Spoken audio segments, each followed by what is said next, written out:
Hello everyone, आप सब कैसे हैं? मैं उम्मीद करता हूँ कि बहुत अच्छे होंगे और अपनी पढ़ाई को बहुत अच्छे से कर रहे होंगे। मैं Akash Kumar Badana ICT virtual classroom में आपका बहुत बहुत स्वागत करता हूँ मेरे प्यारे बच्चों। जैसा आपको पता है मेरे प्यारे बच्चों, बेसिकली हमारी आपका जो है मेरे आपका मेरे प्यारे बच्चों हमारी आपका जो है 12th क्लास है। 12th क्लास में हम लोग देख रहे हैं ह्यूमन ज्योग्राफी। आज हम लोग ह्यूमन ज्योग्राफी से अलग सॉरी हमारी ह्यूमन ज्योग्राफी है। हमारा पिछला चैप्टर आपका हो चुका है और पिछले चैप्टर में हम लोग मानव विकास को पढ़ चुके हैं। हम उससे अलग अपने चैप्टर की तरफ बढ़ रहे हैं। कल चैप्टर हमारा कंप्लीट हो गया था। आज हम बढ़ रहे हैं प्राइमरी एक्टिविटी पर। तो प्राथमिक क्रियाएं, ध्यान देना, बड़ा महत्वपूर्ण टॉपिक है और ये टॉपिक आपको बहुत बार आपको पढ़ने को मिलेगा। बहुत सारी जगह जब भी जिक्र होगा कि क्या है प्राथमिक क्रियाएं, तो आपको सबसे ही क्लियर हो जाना होगा कि हम किन चीजों की बात कर रहे हैं। तो प्राथमिक क्रियाओं में जो प्राथमिक चीजें हैं, हम उन पर आपका बेसिकली आपकी चर्चा करेंगे और एक एक करके हम देखेंगे। नेक्स्ट चैप्टर क्लियर है? आगे बढ़े।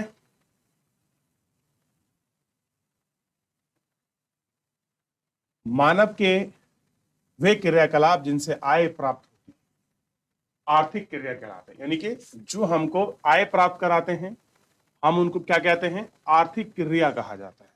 जिनसे हमको प्रॉफिट हो, जिनसे हमको लाभ मिले, हम उनको आर्थिक क्रिया कहते हैं। आर्थिक क्रिया मुख्यतः 4 वर्गों में विभाजित की जाती है: प्राथमिक, द्वितीय, तृतीयक और चतुर्थ क्रियाएं। तो प्राइमरी, सेकेंडरी, टर्सरी और क्वार्टनरी, ये 4 क्रियाएं हैं जिनके माध्यम से सारी एक्टिविटी हमारी संपन्न होती है। प्राइमरी हो गया, सेकेंडरी हो गया, टर्सरी हो गया और क्वार्टनरी हो गया, फोर्थ हो गया। तो इन चारों में ही हमारी सारी क्रियाएं संपन्न होती है। क्लियर है? जितने भी हमारी आर्थिक एक्टिविटी है, इकोनॉमिकल एक्टिविटीज हैं, वो 4 कैटेगराइज है: 1, 2, 3 और 4। तो प्राइमरी में क्या क्या चीजें आती हैं, यानी कि किस एक्टिविटी को हम लोग प्राइमरी एक्टिविटी के अंदर रखते हैं, ये हमें देखना है। तो सबसे पहले प्राथमिक क्रिया, ये प्रत्यक्ष रूप से पर्यावरण पर निर्भर करती है। किस पर निर्भर करती है? इन्वायरमेंट पर।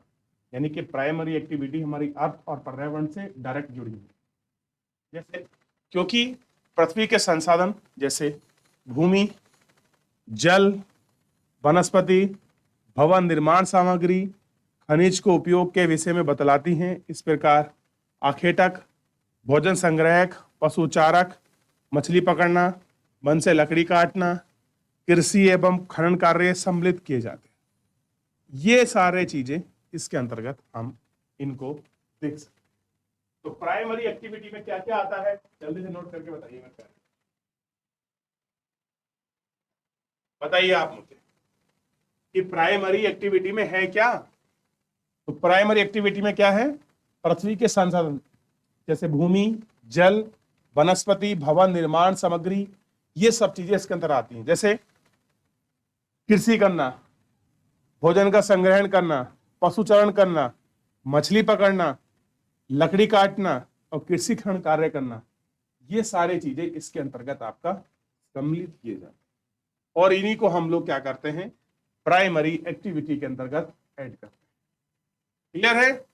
तो सबसे पहले आपको ध्यान देना है कि प्राथमिक क्रियाएं क्या है।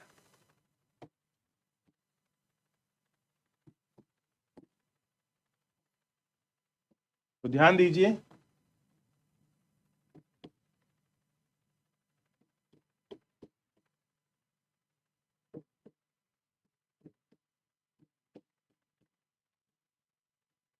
प्राथमिक क्रियाएं जैसे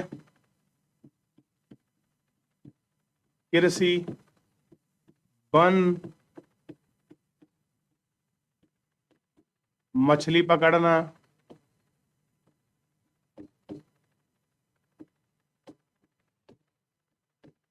खनन आदि।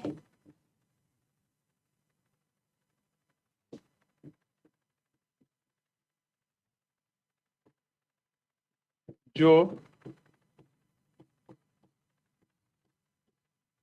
पर्यावरण पर सीधे प्रभाव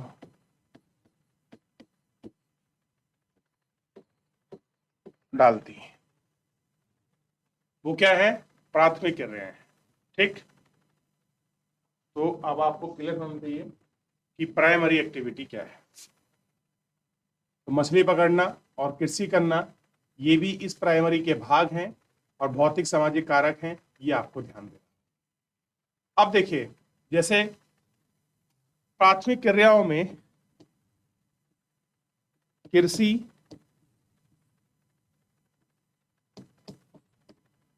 आखेट, आखेट का मतलब होता है शिकार,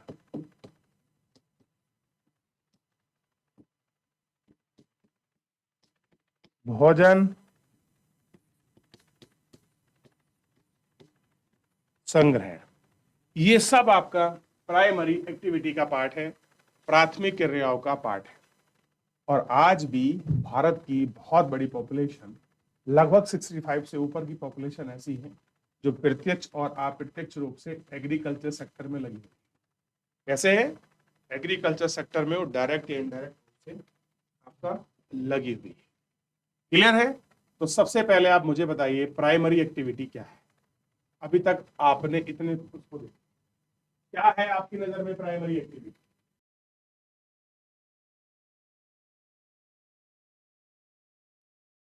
हो गया?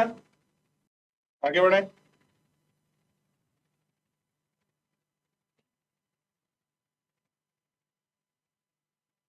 चलिए,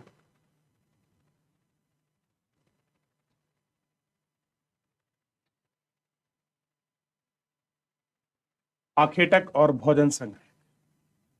मानव सभ्यता के आरंभ के युग में आदिम कालीन मानव अपने जीवन निर्वाह के लिए समीप के वातावरण पर निर्भर है। उनका जीवन निर्वाह दो कार्य के लिए होता है: पशुओं का आखेट कर, अपने सीमा पर जंगल से खाने योग्य जंगली पौधे, कंदमूल आदि को एकत्रित करना। आदिम कालीन समाज में जंगली पशुओं पर निर्भर, अति शीत और अत्यधिक ग्रीष्म प्रदेश में रहने वाले लोग आखेट द्वारा जीवन यापन करते हैं। तत्कालीन विकास के कारण यद्यपि ग्रहण आधुनिक युक्त हो गया है और तटवर्ती क्षेत्रों में रहने वाले लोग अब मछली पकड़ने का कार्य करते हैं। अवैध शिकार के कारण जीवों की कई प्रजातियां तो लुप्त हो गई हैं और संकटापन मतलब उन बहुत कम बची हैं। प्राचीन काल में आखेटक पत्थर और लकड़ियों के बने औजार और तीर से इत्यादि से होते थे, जिससे मारे जाने वाले पशुओं की संख्या सीमित रहती थी। भारत में शिकार पर क्यों प्रतिबंध लगाया जा रहा है? ठीक, अब कह रहे हैं कि देखिए, आखेटक यानी कि शिकार करना आज की सभ्यता नहीं, पुराने आदिम जो समय है उससे ही हम लोग आपका शिकार करते हैं। चाहे मानव रहा हो या आदि मानव रहा हो या आदि मानव से होमो सैंपियस सैंपियस के तक का जो उसने सफर तय किया है, शिकार उसका आजीवन का महत्वपूर्ण हिस्सा है, क्योंकि उसने अपने भोजन को खाने के लिए शिकार को ही आपने पहले चुना, जिसके माध्यम से उसने अपने जीवन को आपका सरवाइव किया। उस जमाने में शिकार करने के लिए उसके पास पत्थर के औजार, लकड़ी के औजारों के द्वारा वो शिकार किया करता था और संख्या भी कम थी। उपभोग करने वाले की, जानवरों की भी संख्या सीमित रही होगी, तो वो उपभोग एक बैलेंस हुआ था, यानी कि इकोलॉजिकल बैलेंस बना हुआ था। लेकिन जैसे जैसे आपका समाज बढ़ा, वो लोग कंद मूल फल भी खाते रहे। आदिम समाज के साथ साथ जैसे लोग आपके बढ़ने लगे, सभ्यता विकसित हुई। जो लोग आपका तटीय क्षेत्र में रह रहे हैं, कोस्टल लाइन में रह रहे हैं, इनकी आजीविका केवल क्या है? हंटिंग करना, शिकार करना, आखेट करना। उन लोगों ने आखेट कर रहे हैं और कह रहे हैं कि आखेट इस लेवल पर हो रहा है कि प्रजातियां ही जो हैं वो लुप्त हो रही है। अब आप देखिए, समुद्र में मछली है, क्या एक ही प्रकार की मछली मिलती है? नहीं, उसकी अलग अलग किस्म है, अलग अलग वैरायटी है, ठीक, अलग अलग टाइप्स की मछली मिलती है। और हमने इतनी हंटिंग कर दी है, कुछ तो खत्म ही हो गई है प्रजाति, और कुछ ऐसी है कि संकटग्रस्त है, पता नहीं किस दिन खत्म हो जाए, 2-3 साल में, 6 महीने, साल भर में खत्म हो जाए। तो ओवर हंटिंग भी हो रही है। कह रहे पहले लोग लकड़ियों से मारते थे, पत्थर से मारते थे, तो शिकार सीमित होता था, लेकिन अब टेक्नोलॉजी बहुत सारी आ गई है, तो बहुत सारी चीजों पर भारत सरकार ने हंटिंग पर बैन कर दिया कि भैया आप अब शिकार नहीं कर सकते। तो भोजन संग्रहण और आखेटक प्राचीनतम आर्थिक क्रिया हैं और विश्व के विभिन्न भागों में कार्य कर रहे हैं, ठीक है, और इनके रूप में है। और ये जो आपकी दशा है, इनको आपका दर्शाता है, दिखाता है इन सारी चीजों को। ठीक। और लोग अपने भोजन, वस्त्र और शरण की आवश्यकता हेतु पशुओं और वनस्पति का संग्रह और बहुत कम पूंजी एवं निम्न स्तरीय तकनीकी ज्ञान की आवश्यकता होती है। इससे भोजन में अधिशेष नहीं रहता है, प्रति व्यक्ति उत्पादकता भी कम होती है। यानी जो प्रति व्यक्ति उत्पादकता है वो भी आपकी कम। क्लियर है?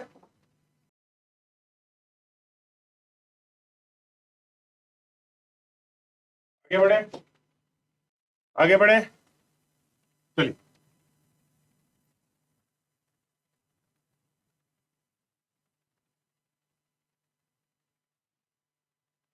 भोजन संग्रहण विश्व के दो भागों में किया जाता है। देखिए कहां कहां पर हम लोग भोजन को इकट्ठा करके रखते हैं, संग्रहण करते हैं, उसका प्रिजर्व करते हैं। दो जगह है विश्व में। एक क्या है, उच्च अक्षांश वाले क्षेत्र, हाई लैटिट्यूड वाले क्षेत्र, जैसे कनाडा हो गया, उत्तरी यूरेशिया हो गया, दक्षिणी चिली हो गया। और दूसरा है निम्न अक्षांश वाले क्षेत्र, जैसे अमेजन बेसिन, उष्णकटिबंधीय अफ्रीका और ऑस्ट्रेलिया, दक्षिणी पूर्वी एशिया, ये प्रदेश में आते। तो बिल्कुल आसान और सरल कि जो आपका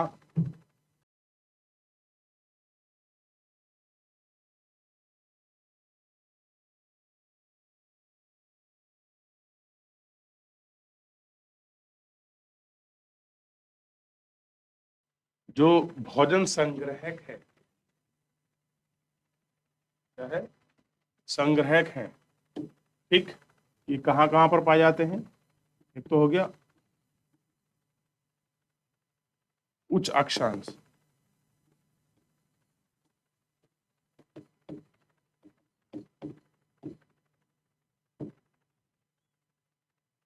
और दूसरा कौन सा है, निम्न अक्षांश। अब यहां क्यों होता होगा? क्योंकि यहां मौसम कैसा है, शीत ऋतु रहती है, शीत मौसम रहता है, या शीत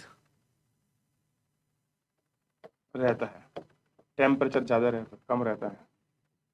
दूसरा कैसा है, निम्न अक्षांश।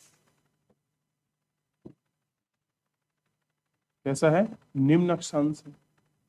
निम्न अक्षांश मतलब जहां पर आपका जीरो के आसपास का जो है वही तो जीरो है। क्लियर है? और यहां पर क्या है, उष्ण कटिबंध है, जो उष्ण कटिबंध आपका क्षेत्र है, ये क्षेत्र हमको दिखाई देते हैं। ठीक। और ये सब हमको देखने के लिए मिलते हैं। यही वो क्षेत्र है जहां पर एक बहुत बड़े मात्रा में फूड को स्टोर किया था। अब ठंडे काल में आप देखते हैं कि वो लोग अपने मीट वगैरह को प्रिजर्व करके रख देते हैं। क्लियर है? खाने की पूरी चीजों को स्टोर कर लेते हैं कि भाई 6 महीने तक बर्फ पड़ेगी, बाहर से कुछ लाना नहीं पड़ने का, तो हम लोग उनको अपना स्टोर कर लेते हैं। ऐसे करके वो सारी चीजें होती हैं।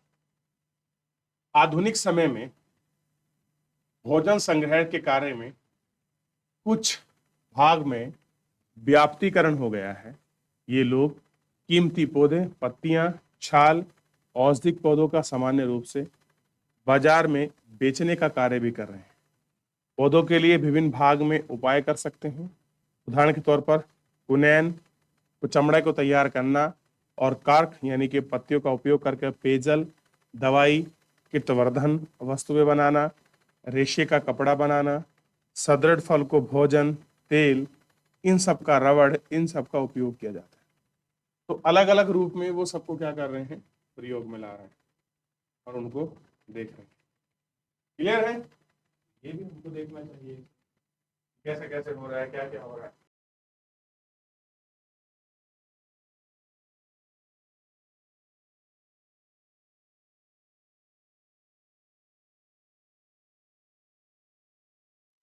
देख लिया? तो किस क्षेत्र में ज्यादा संगठन हो रहा है, इस प्रकार से आप देख सकते हैं।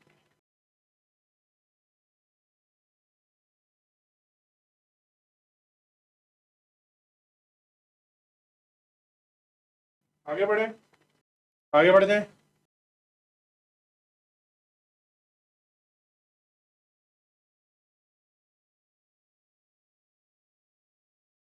कह रहे हैं कि आप जानते हैं कि च्युइंगम चूसने के बाद जो शेष बचा भाग है वो क्या है? तुम जानते हो, इन्हें चिल्का कहते हैं, जो जेटेपा वृक्ष के दूध से बनता है। किससे बनता है? जेटोपा वृक्ष के दूध का बनता है च्युइंगम। क्लियर है? आप देखिए, संतरे कहाँ है? मिजोरम में संतरे को एकत्रित करती हुई महिलाएं क्या कर रही हैं? संतरे को एकत्रित कर रही हैं। हर जगह हर फसल नहीं होती, सब लोग उसको एग्रीकल्चर करते हैं, कुछ लोग हार्वेस्टिंग करते हैं, पैकेजिंग करते हैं, मंडियों में भेजते हैं, फिर उनको बेचते हैं। इस प्रकार से ही पूरा काम जो है उनका चलता रहता है। अब ये कुछ क्षेत्र हैं जहाँ पर जीवन निर्वाह होता है, यानी कि जहाँ पर आज भी लोग आपका फूड प्रिजर्विंग वगैरह का बिलीव करते हैं। ये वो क्षेत्र हैं, ये अफ्रीका का क्षेत्र है, ये एशिया का यूरोप वाला हिस्सा, रूस वाला हिस्सा है, ये कुछ हमारा क्षेत्र भी है आपका साउथ ईस्ट एशिया का, ठीक है, और ये कुछ इधर का हिस्सा है ऑस्ट्रेलिया महाद्वीप के आसपास जो हिस्सा है। ये ऐसे रीजन है जहां पर आप देखोगे निभा संग्रहण क्षेत्र, यहाँ पर आज भी क्या करते हैं लोग? आपका खाद्य संग्रहण करते हैं। क्या कर रहे हैं? खाद्य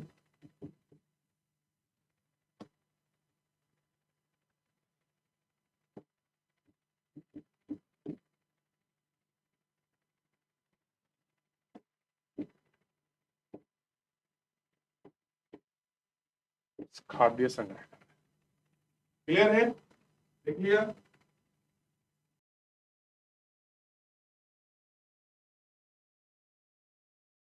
क्लियर है?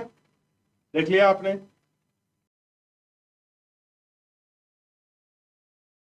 देख लिया? आगे बढ़े। विश्व स्तर पर भोजन संग्रहण अधिक महत्व नहीं है। इन क्रिया के द्वारा उत्पाद बाजार में प्रतिस्पर्धा नहीं कर सकते। इस प्रकार अच्छी किस्म व कम दाम वाली कृत्रिम उत्पादों को उष्णकटिबंधीय वर्षा वन में भोजन संग्रह करने वाले क्षेत्रों में स्थापित किया जाता है।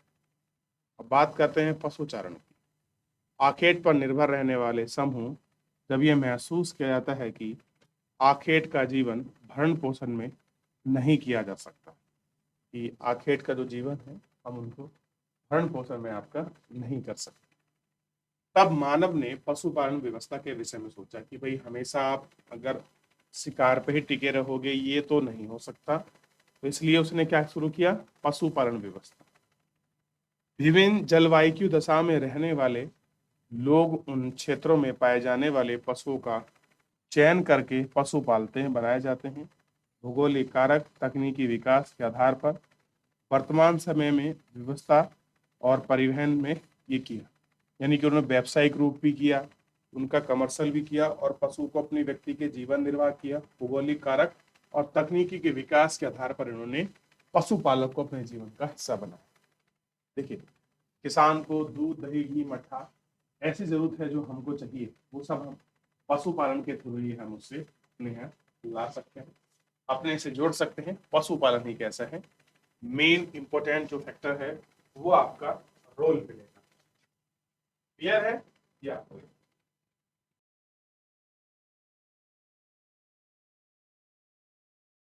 देख लिया? तो मेरे प्यारे बच्चों, फिलहाल आप लोग इसको एक बार घर जाकर रिवीजन करिए, अच्छे से पढ़िए। कोई डाउट कोई क्वेरी रहता है किसी प्रकार का तो हम लोग आपका नेक्स्ट लेक्चर में लेंगे। फिलहाल आज के लिए इतना ही।